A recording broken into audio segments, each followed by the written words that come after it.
Hello, this is Catherine from the YusiBooks team. Welcome to YusiBooks Online.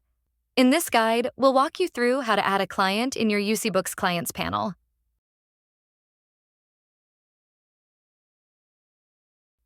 To begin, click on Clients.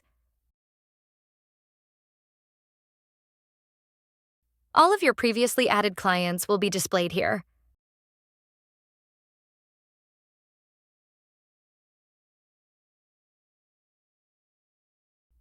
To add a new client, click the Add New Client button.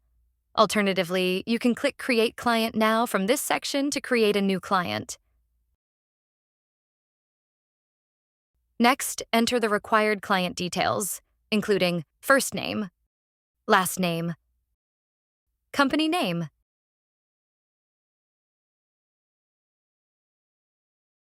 email address, mobile number or business phone number,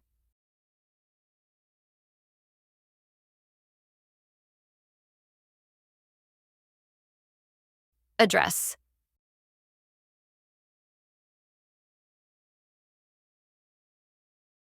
Once all the information is entered, click Save Client to complete the process. Your client has now been added and appears in the list. From here, you can edit or delete any client from the list.